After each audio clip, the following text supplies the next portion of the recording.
morning, students. We have discussed in the last video about the characteristics of business economics from the point of view of nature of business economics, and we conclude the video at the characteristics from the point of view of business concern. Okay, now in this video we'll discuss about the significance of business economics. Now here I noted the 6 significance of business economics, and let's see the significance one by one. Okay, students, we all know about that the business economics concern with the traditional economics aspects that relevant for decision making in real life. Here we can take the example of demand analysis, which is a part of traditional economics. Students, those who have already studied the economics as a subject in their 12th, they may understand the demand analysis, or they can recall the demand analysis from their syllabus. And if the students who are from the other streams, please ping me on my personal window to ask about the demand analysis, and then you can understand what exactly mean by it. But if you have any hesitation to ask about such kind of query, just don't bother for it, because demand analysis will be the part of our next unit. At that time you may get clear with the concept. Till then, just keep in your mind that is demand analysis is an example of traditional economics. Okay, the aspects of traditional economics are adapted or modified with a view to enable the manager to take decisions. Thus, business economics accomplishes the objectives of building a suitable toolkit from traditional economics. Now, again we can say that, or else we can recall one thing, that is Adam Smith is a father of economics. We already we already discussed on it. Okay, now how he has become a father of economics, how he has become a father of economics is really the interesting one. Before noted or before civilized the economics as a different subject, as a different faculty, economics was the allied science to the other faculties like the psychology or the sociology or the public administration, or the some humanities or some parts of the humanities, we can say. Fine. Now, on that basis we can say that being as a allied faculty, economics incorporates useful ideas from other disciplines. Now, if they found some relevancy to the decision making process. In fact, we can see that business economics takes the help of other disciplines having a bearing on business decisions in relation various explicit and implicit constraints subject to which resource allocation is to be optimized. Now, explicit and implicit means some constraints which are exactly known by the entrepreneur, and there are some constraints which are implied, that is, some are the hidden things which may be considered to be the constraint for the allocation of resources. Okay. Now, business economics helps in such kind of business economics helps to solve such kind of explicit and implicit constraints at the time of resource allocation. Now, students, the next point is related with some questions. Okay. Now, if you are an entrepreneur, suppose you are an entrepreneur and you are trying to run a business. So at the time of conceiving the idea of business, some questions raise in your mind. Okay. Now, what kind of questions may be there?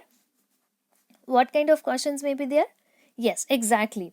That is, what product and services should be produced, what input and production technique should be used, how much output should be produced, and at what prices it should be sold, what are the best sizes and location of new plants, when should equipment be replaced, how should the available capital be allocated, isn't it? So these are the questions exactly comes in the mind of entrepreneur. Now, business economics is only the faculty or only the science which helps to solve the all questions. Now, how? Like at the time of product and service should be at the time of taking the decision about the product and services, the market theory from the business economics helps to entrepreneur. Like the market analysis, with the help of market analysis we can find out the need of consumer, okay, or the demand of consumer. Now input and production techniques should be used. Now the question will be solved with the help of technological environment, which is a part of macroeconomics. Okay. Now how much output should be produced will be decided on the basis of demand for the product from the consumers, which we can find out with the help of theory of consumer behavior. What are the best sizes and location of new plants will be solved with the help of theory of location from the microeconomics. When should equipment be replaced, that we can understand with the help of business economics, with the help of business economics, as well as the what we can say, as well as the mechanical part of the other sciences. Okay. Now how should the available capital be allocated, we can find out with the help of capitalism. Okay. Now the next is about the awareness of the manager. Like to become a competent model builder, business economics is the only science which helps the manager to become a model builder. Now how business economics helps to the manager to appreciate the essential relationship characterizing a given situation. That is, to take a decision about the production, the manager has to take the has to be taken into the consideration about the demand analysis. Like with the help of demand analysis, you can find out up to what amount our product get the demand from the consumer, and what should be the reasons if he is not taking the much number of demand, or much requirement of the consumers for the product, and if he is taking the highest level of demand for the product. Now how to maintain that highest level will be will get a solution on this question with the help of business economics. Okay. Fine. Now we'll go for the next, that is the integrating agent.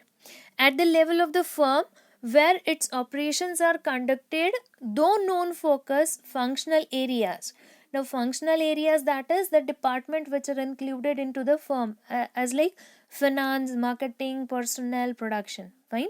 So functional areas such as finance, marketing, business economics serves as an integrating agent by coordinating the activities in these different areas. And lastly, the business economics takes cognizance of the interaction between the firms and society, and accomplishes the key role of an agent in achieving its social and economical welfare goals.